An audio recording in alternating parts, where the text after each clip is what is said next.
Para a gente repercutir esses dados, a gente conversa agora com a Helena Veronese, que é economista-chefe da Beside Investimentos. Helena, seja muito bem-vinda. Bom dia, é um prazer ter você aqui no Money. Bom dia, muito obrigado, o prazer é meu. Helena, queria destrinchar esses dados com você. A gente, inclusive, vai descobrindo juntos, né? vem interpretando eles juntos. E BCBR avançando 0,5% nessa comparação mensal, 0,92% em abril, em comparação a abril do ano passado. É um dado que veio, inclusive, abaixo das estimativas de mercado. Eu queria entender exatamente qual o destaque que você traz aqui dessa série de comportamentos mensurados pelo Banco Central da atividade econômica brasileira. Bom, vamos lá. Acho que uma primeira leitura que eu faço é que é um indicador que ficou pouco abaixo do esperado, né? 0,5 contra 0,6, então, na verdade, praticamente em linha, mas que confirma que a gente tem uma atividade entrando num processo de desaceleração. Esse 0,5 é um crescimento menor do que o crescimento que a gente viu num passado recente, nos indicadores do IBCBR, então mostra, de fato, um índice um pouco mais baixo. A gente tem ainda algumas atividades sustentando o crescimento, que é o caso, por exemplo, e principalmente de serviços, né? O setor de serviços continua se mostrando resiliente, apesar da gente ter a taxa de juros elevada há muito tempo.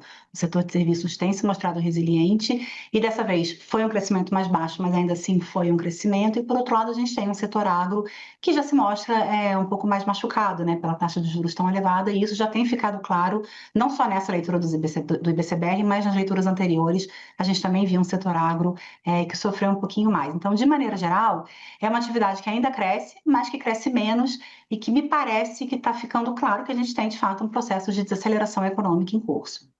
Dentro dessa leitura, Helena, de que há um processo de desaceleração da economia, isso muda ou, na verdade, reitera essa tendência, ou pelo menos essa percepção do mercado, de que o Banco Central deve, de fato, dar vazão a mais um corte de 0,25 ponto base hoje da taxa básica de juros? Isso reitera, né? A gente tem uma economia que, por um lado, a gente tem expectativas inflacionárias que estão completamente desancoradas, a gente viu isso na Focus na segunda-feira, mas, por outro, indicadores que mostram, de fato, que a economia está começando a ficar saturada dessa taxa de juros tão alta por tanto tempo. E quando a gente começa a ver um setor de serviços crescendo, mas crescendo menos, o próprio IBCBR crescendo, mas crescendo menos, a gente entende que, mesmo com os estímulos econômicos que a gente teve recentemente para a demanda agregada, a gente tem uma economia que gradativamente está desacelerando aos pouquinhos. Então, isso reitera essa visão de que o Banco Central, pelo menos hoje, corta umas 25 pontos, e aí, a depender da sinalização que ele vai dar para o mercado depois dessa decisão, a gente tenta entender o que o Banco Central pretende fazer daqui para frente. Mas, para a decisão de hoje, acho que esse IBCBR não atrapalha o que está no radar, não. E aí, Helena, eu estou vendo aqui, por exemplo, a curva de juros, os DIs, tanto para 29, para 31, com um leve incremento para cima. Eu queria entender se esse dado também ele comprovaria essa perspectiva de uma Selic terminal em 2026 mais próxima de 14, né? O próprio Boletim Focus aponta ali para uma perspectiva de uma Selic terminal em 13,75% ao ano.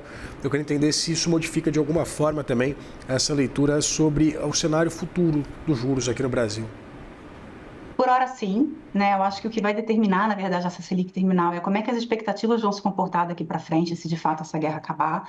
Mas, por hora, o que a gente vê de atividade, como eu falei, é uma atividade desacelerando, mas com alguns setores que ainda sustentam o crescimento. É o caso do setor de serviços. Isso muito provavelmente justifica essa abertura na curva agora no comecinho do dia, essa leve abertura. A gente tem um setor de serviços que, apesar da gente estar com uma taxa Selic elevadíssima há muito tempo, continua resiliente, e alguns fatores explicam isso. Talvez o principal deles seja o mercado de trabalho, mas a gente não pode esquecer também as medidas de estímulo à demanda agregada. Então, a gente teve no começo desse ano isenção de IR para quem ganha até R$5.000. O desenrola, nesse momento, o impacto econômico é um pouco menor. Eu ficaria mais presa ao impacto da isenção de IR. Então, é um setor que está desacelerando, que está claramente no processo de desaceleração, mas esse processo é lento. E enquanto esse processo é lento, esse setor tem se mostrado resiliente e justificado, inclusive, alta de inflação. Toda vez que sai um IPCA ou um IPCA 15, a gente menciona que a inflação de serviços, mesmo quando desacelera, ainda está elevadíssima e muito acima da meta no acumulado em 12 meses. Então, é uma leitura de que está desacelerando, mas ainda é uma atividade que ainda mostra alguma resiliência. Muito curioso, né, Helena, a gente debater exatamente sobre essa resiliência, tanto no nível de atividade, quanto também da inflação de serviços. A gente debate muito sobre essa sensibilidade do setor há uma política monetária mais restritiva e eu queria entender exatamente por que o setor de serviços se mostra tão resiliente, né? Dada, é verdade, você falou sobre, por exemplo, essa série de políticas do governo para impulsionar a demanda, linhas de crédito a rodo, a isenção do imposto de renda, enfim. Mas eu queria entender exatamente se existem outros componentes aspectos mais macroeconômicos que explicariam exatamente essa resiliência de um nível de atividade tão significativo pelo setor. Existem, e o principal deles nem é a isenção de R. A isenção de R chegou agora, né, no cenário. A gente, antes disso, vem há muito tempo uma taxa de desemprego que mês após mês bate uma mínima histórica. Então, a gente tem um mercado de trabalho que está, de fato, muito aquecido, e esse mercado de trabalho muito aquecido permite que as famílias continuem consumindo. E o setor de serviços é um setor muito sensível ao ciclo econômico. Claro que, por um lado, tem juros altos, e a gente pensa que o setor poderia responder mais aos juros altos, mas enquanto os juros estiverem a 15, 14,5, 14 que seja, e o mercado de trabalho estiver com uma taxa de desemprego consistentemente rodando em torno de 5,5, 5,6, que é o que a gente tem hoje, é um mercado de trabalho que estimula o consumo das famílias. Então, é um mercado de trabalho que vai permitir que esse setor continue aquecido. Isso só vai mudar, esse quadro de serviço só vai mudar quando realmente a gente tiver um mercado de trabalho um pouco mais fragilizado, e a gente sabe que esse sim é um processo muito lento. O mercado de trabalho demora mais para reagir à desaceleração econômica. E aí, agora sim, junto a esse mercado de trabalho já muito aquecido que a gente tem visto, com o rendimento médio do trabalhador crescendo todos os trimestres, quando o IBGE calcula via PNAD, isso tudo já está acontecendo. E aí veio nisso uma isenção de R para quem ganha até R$ 5.000, que pega bastante gente, pega uma camada grande da população, junta esses dois fatores, e aí sim a gente tem que o setor de serviços vai continuar sendo um setor bem resiliente, provavelmente nos próximos meses, pelo menos no curto e médio prazo, a gente ainda tem aí uma pressão vinda de serviços. Helena, e pensando exatamente no futuro, a gente já tem uma taxa de juro bastante restritiva, evidentemente mesmo com um corte de 0,25 ponto hoje, se a gente chegar de fato ali, dois cortes, no máximo 3 cortes a partir da reunião de hoje do Comitê de Política Monetária no futuro, mesmo assim a gente vai manter uma taxa de juro bastante elevada. Eu queria entender quais são as perspectivas futuras para o nível de atividade econômica, principalmente esse mensurado pelo IBCBR. Perspectiva de desaceleração, né? A gente teve um primeiro trimestre um pouco mais forte, aí sim, por conta das medidas de estímulo, a isenção de R pega consumo na veia, a gente viu o consumo das famílias subindo, a gente viu, de maneira geral, as medidas de demanda agregada mais aquecidas no primeiro trimestre por conta dessa isenção de R.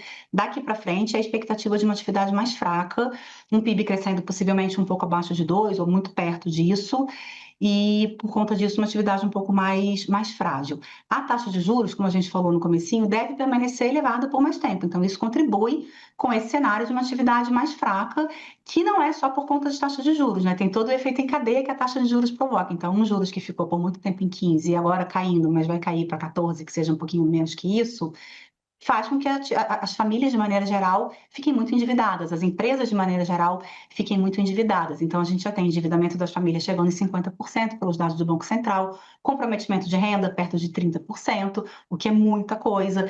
Isso nos dá quase que uma certeza de que a atividade vai desacelerar. E o Banco Central, nesse momento, não está com muito poder de resposta, ou seja, não pode cortar muito mais os juros, porque do ponto de vista da inflação, do lado da inflação, a gente tem as expectativas super desalavancados, super acima da meta, 5,3, quando a meta é 3% de inflação, é uma expectativa extremamente desancorada. Então, a gente tem o poder de reação do Banco Central nesse momento muito limitado por esse ambiente inflacionário. Então, de fato, a gente tende a ver daqui para frente uma economia desacelerando mais, um pouco mais agora no segundo tri e mais ainda no segundo semestre.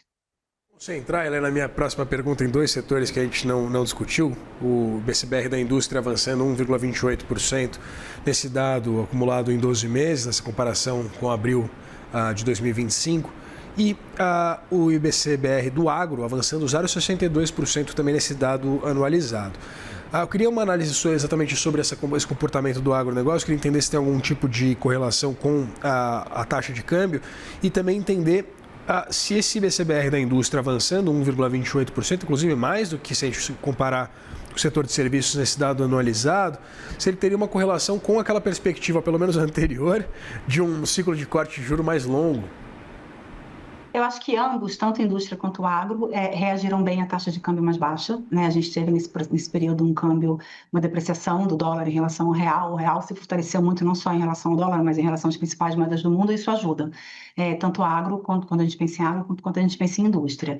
A gente tinha perspectiva de uma taxa de juros mais baixa, então isso também ajudou, mas quando a gente olha na comparação mensal, ou seja, a gente pegar abril agora em relação a maio, o agro, por exemplo, já não está crescendo tanto.